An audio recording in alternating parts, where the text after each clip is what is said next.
Hi, and welcome back to my film and TV channel. You all stay safe and well. We've got a season 2 here, and you've really got to watch season 1 if you're going to watch season 2. So, if you have watched season 1, you liked it. Let's see if you like season 2. Well, I wasn't overly impressed with season 1, I must admit, but I came to this with an open mind, hoping to be entertained, and the people behind it, Amazon and MGM, were confident enough to put out a 6-episode season 2. So, who am I to argue?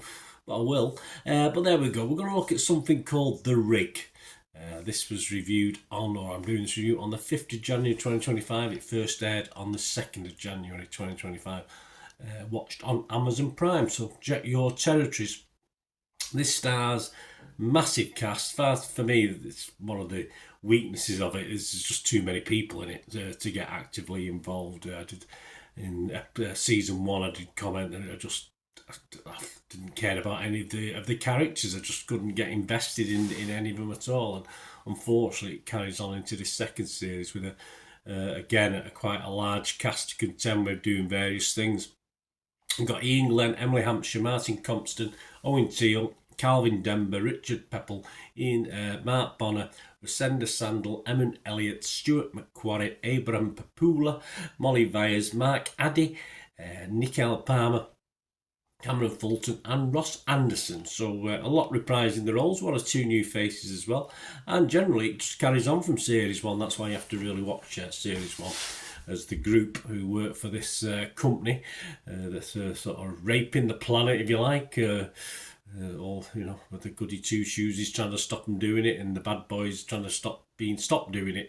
It's taken to another rig called the Stack on the Arctic this time, which is with the weather turning a bit chilly here in the UK, wasn't the warmest of watches. Fulmer and Kat are placed in isolation for observation because of their contact with this supernatural entity or natural entity. Who knows? He was obviously whoever is. Is more entitled to be here than us, probably. But they're later released, and the survivors are then offered £200,000 for basically to keep the gobs shut with a non-disclosure agreement. I would have took the money and run, to be honest with you, which Hutton and Kat accept. A news bulletin reveals a powerful tsunami, which we get a gist of this at the end of season 1, which I thought was the best bit of the season. Tsunamis hit the North Sea coastline, triggering international responses and aid. Meanwhile, the Ancestor, which is the entity we're talking about, is still pretty restless as well. Right, my thoughts on this, guys. Sadly, I'm not going to improve on Series 1 for me. I had doubts on the need for a second series anyway. That didn't exactly, but not just me. I didn't accept the world alike first time round. Internet Movie Database, if you go onto it now, it levelled out at a score of 5.8 out of 10, which isn't a disaster. Rotten Tomatoes was 6.2 again. It was okay, but Joe Public was less than 50% positivity on Rotten Tomatoes. And personally, Series 1, I just rated it a 5 out of 10. And for me, this for the most part, is just really monotonous. Many characters in there, actors, just not that interesting in a storyline that fails to move at any real pace and only very, very intermittently delivers on action and tension. The Ancestor is talked about a lot, though also lacks enough visibility for most part of this series.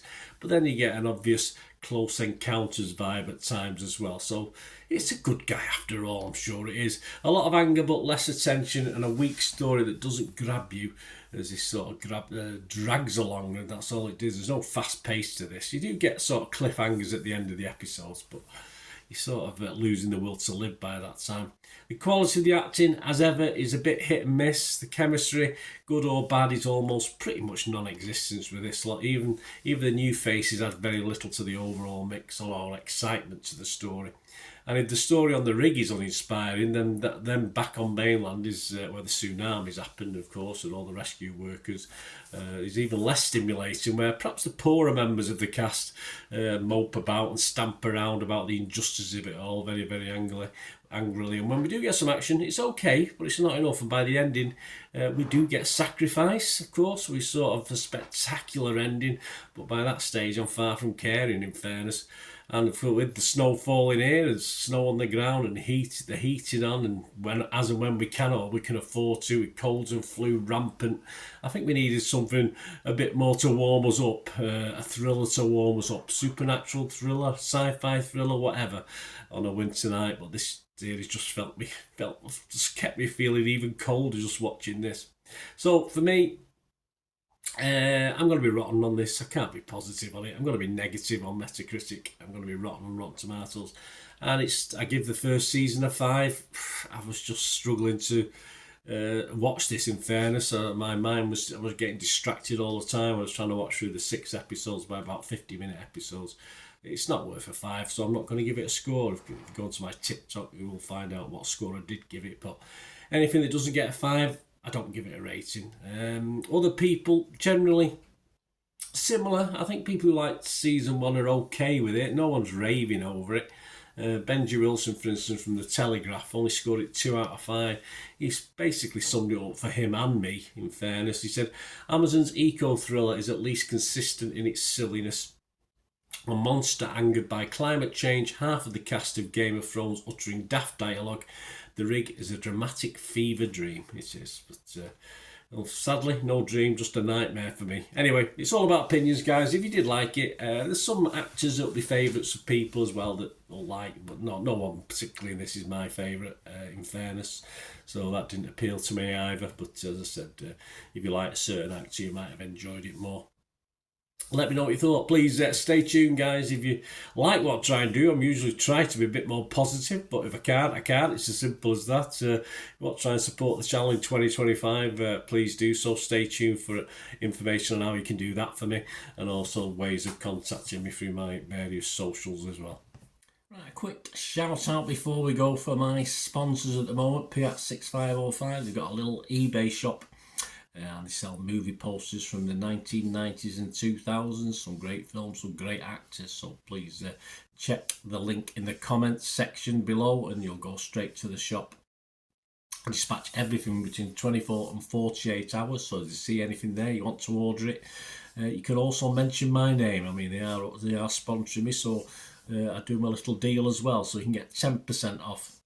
If you buy anything, just mention me, just say Bernard sent you, and they'll give you a 10% reduction on your order price. My thanks to Kippax 6505. If you're interested in sponsoring the channel yourselves, guys, supporting the channel by sponsorship, just let me know. My socials are on screen there, so just contact me about that and we can have a chat. Other ways to help me out, guys, if you watch the ads, if the ads on this YouTube ads, that helps in a very little way, but it all helps. Watch the pennies and pounds look after themselves, they say, don't they? Or the pennies or the 10p's look after themselves. But if you watch the ads or follow the links on the ads as well, that's always a nice way to support the channel. If you sort of hang on for it, I've done that. I watched other people's and followed the ads, just something I fancied, which does happen from time to time. Of course, you can support me by pushing that subscribe button as mentioned earlier, and that's of course pressing the button so you know when these vlogs are coming out. And of course, I'm always interested in your opinions, and of course, if you can give us a like, that'd be wonderful as well. So thanks for watching, guys. Hopefully I'll join you very, very soon with something else. Until we meet again, I'll never ask one thing, don't I? Please stay safe, everyone. Bye for now.